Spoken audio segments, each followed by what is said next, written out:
on our family members. Not only in this life, but they said that Prahlad Maharaj, when he was asked by Nrsimhadev, I am very pleased with you, ask me, what do you want to ask? He says, I don't want anything except the service of my Guru Naradji. Or if you want to give me something, my father was a great demon, Hiranyakashipu, he did a lot of sinful activities, please forgive him and please liberate him. So he said, don't worry about that, Prahlad, that is already done. 71 generations from the past and 71 generations yet to come, they will all be liberated. Because Krishna had promised that Bali Maharaj is second in generation in Prahlad Maharaj's birth line. After Virochan, his son, Virochan's son is Bali.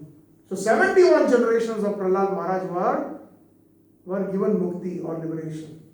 Not only that, because he was because Bali was very dear to Prahlad, Prahlad had a special affection for his grandson.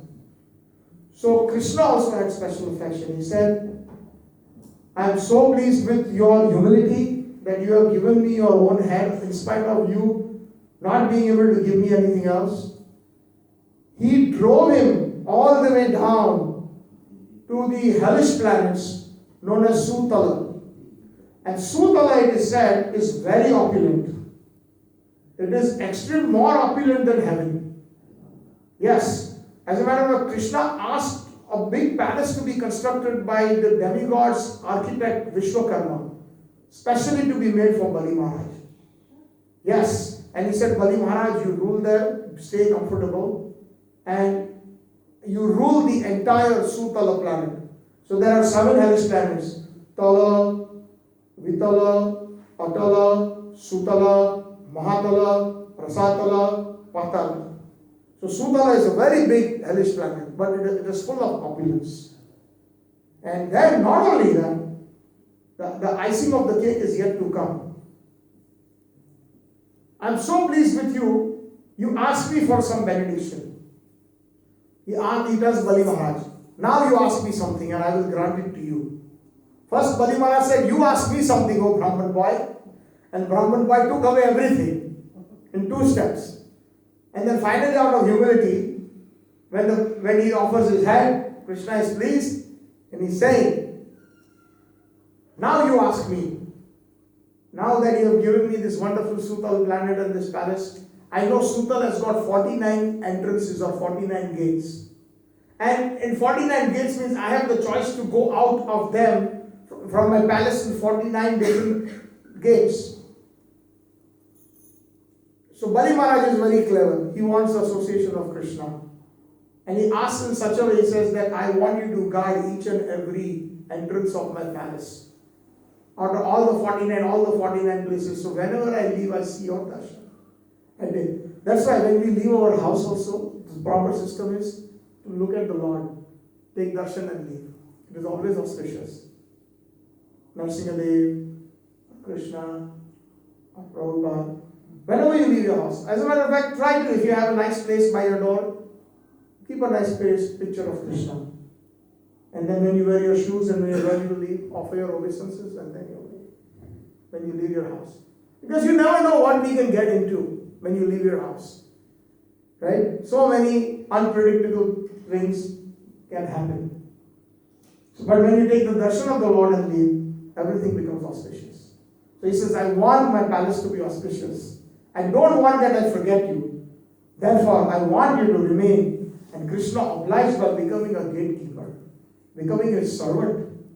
Just like Krishna obliged by becoming Arjun's chariot driver, becoming driver. So, God is so kind. Which God can do that? In which faith have you heard that God can become our servant?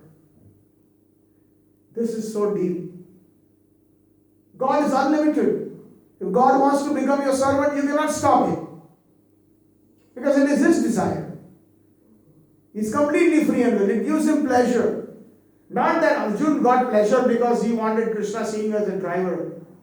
Or the Bali Maharaj got pleasure really by seeing him as a gatekeeper. Because Krishna wanted it. It gave him pleasure. Service comes, everything comes from Krishna, including service. Krishna is the source of everything. Janmani Yasya. So this seva attitude that we have, whether we are believers or non-believers, We are always serving. Supposing if somebody is not believing in God, she is also serving God, family, country, society. That it's the nature of the soul. You cannot take it away. Doesn't matter if you are Hindu, Muslim, Jain, Christian, Judaist, whatever you are. We always have this attitude of service. Of course, the difference is that we want to serve because we want to be happy. That is why we do service. In the material world, that is the goal. But where is the service attitude in the soul coming from? It comes from Krishna. Everything emanates from Krishna. Janmadiyasya. The first Vedanta, the Vedanta Sutra, the first two sutras says that. First sutra, Janmadiyasya. Bhagavatam, first three words.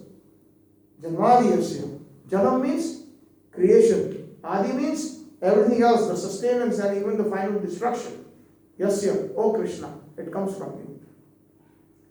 So this Bali Maharaj, Krishna personally served as his gatekeeper, and due to his surrender, and surrender means he became very humble.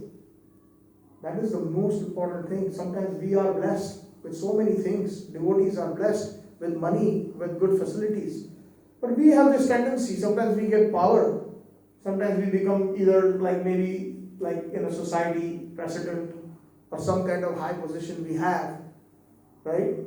But we become arrogant sometimes. We think, oh, I am the giver, I am the doer.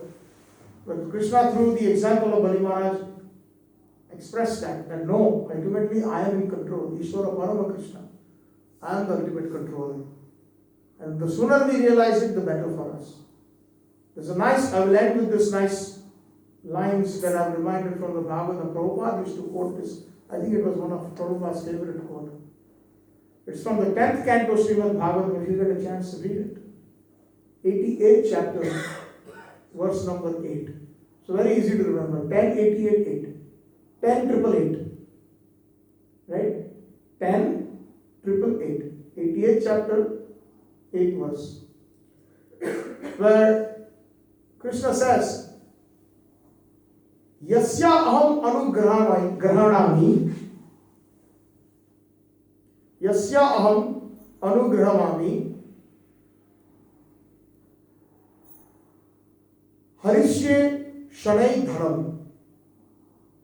To whom I show my special mercy, I slowly take away all material things.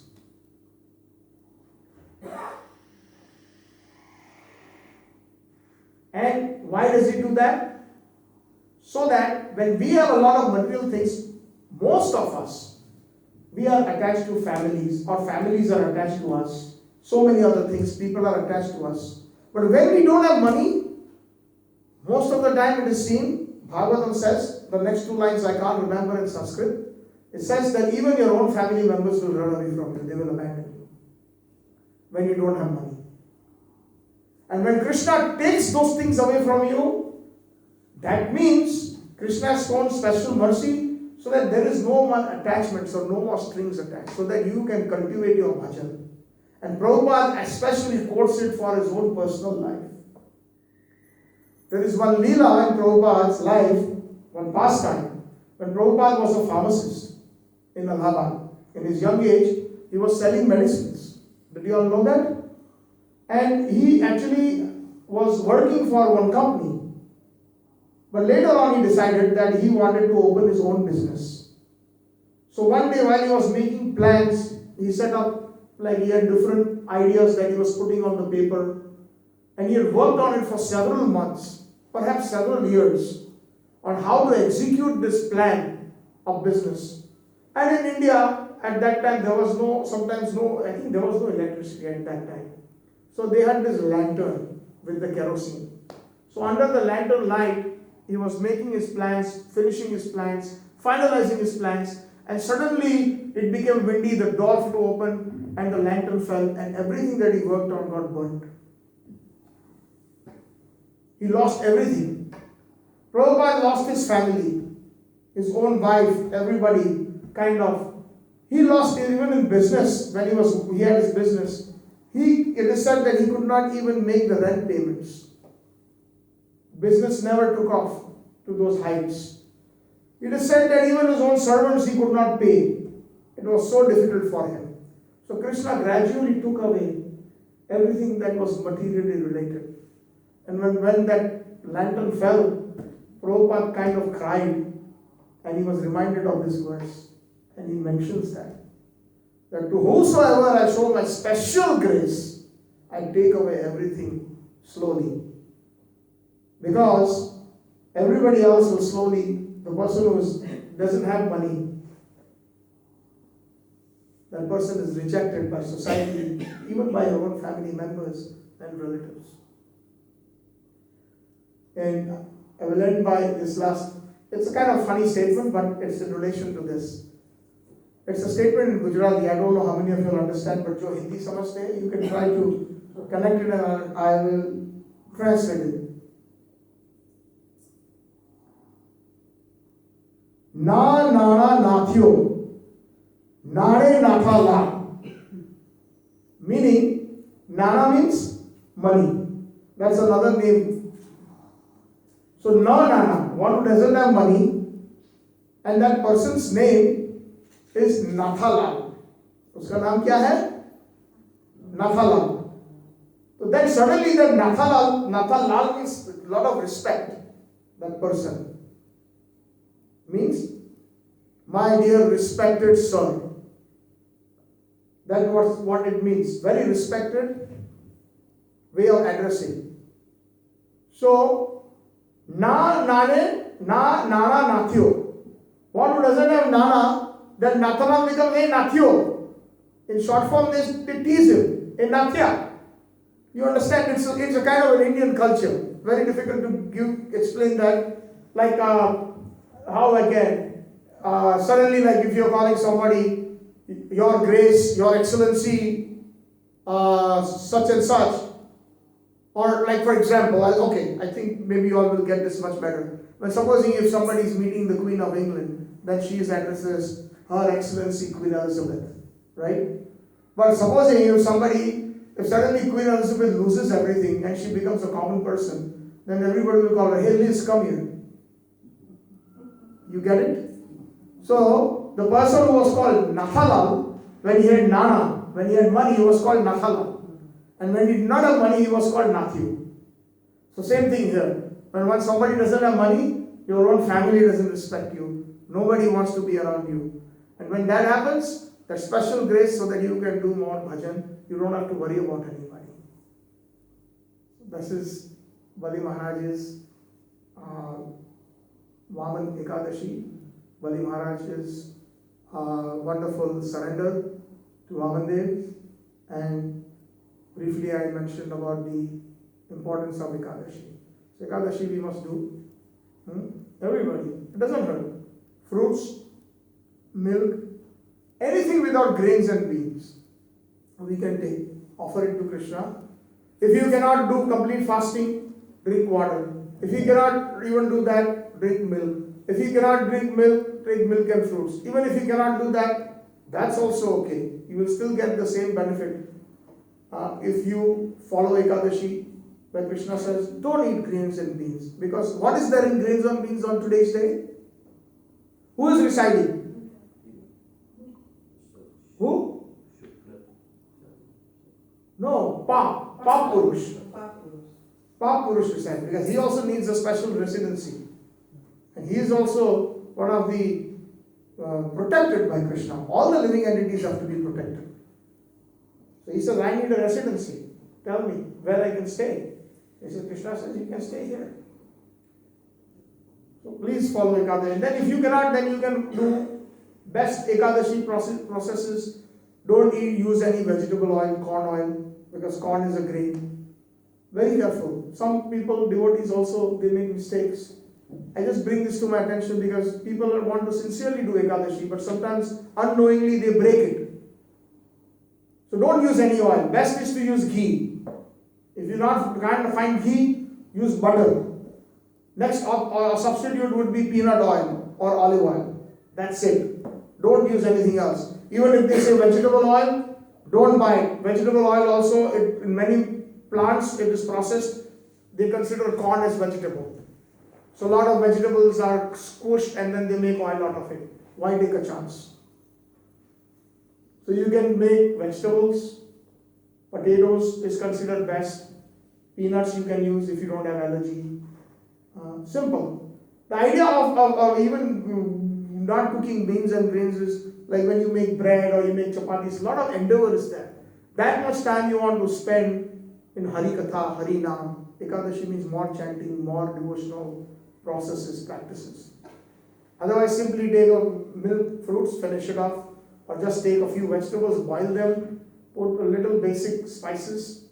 Spices also actually no spices, just some maybe black pepper if you don't like too spices, maybe a little bit of green chilies, and that's it. Cumin seeds, something very simple. No grains, period. And the next day is Dwadashi. What is Dwadashi Palan time tomorrow, Prabhu? Do you know? Yeah, it's already Dwadashi today. I know, but still there is Palan. This Palan is always there. They combine it on the Trayodasi. Today is Ekadashi and Dwadashi combined. But there is Palan is also done on Trayodasi. Dwadashi was over before sunrise today. Here, I see. But we have a Vedic calendar in ISKCON that they calculated according to the astronomical charts. 6:57 to 7:44. So 6:57 to 7:44. So we have exactly 47 minutes tomorrow. It's a short period to break. So when you break your fast, you take some grains and break it. And the best way to break, the Gaudiya Vaishnavas break it with Jagannath rice. Prasadam brought from Jagannath Puri. So if you don't have it, maybe some devotees may have it. It doesn't take a lot. Even a small little few grains will last you quite a bit. All you need is one grain during that time to break it. If you don't have it, you can take any grains like rice, or you can even take a small piece of bread. Chant Hare Krishna and break your fast during that. Then your Ekadashi is completely successful. So these are Vedic systems these are austerities for our spiritual well-being. Thank you very much. Hare Krishna. Srila Prabhupada ki Jai. Vaman Ekadashi ki Jai. Gaur Premanande. Eindhoven Naam Hansang ki Jai. Gaur Premanande. Hari Hari.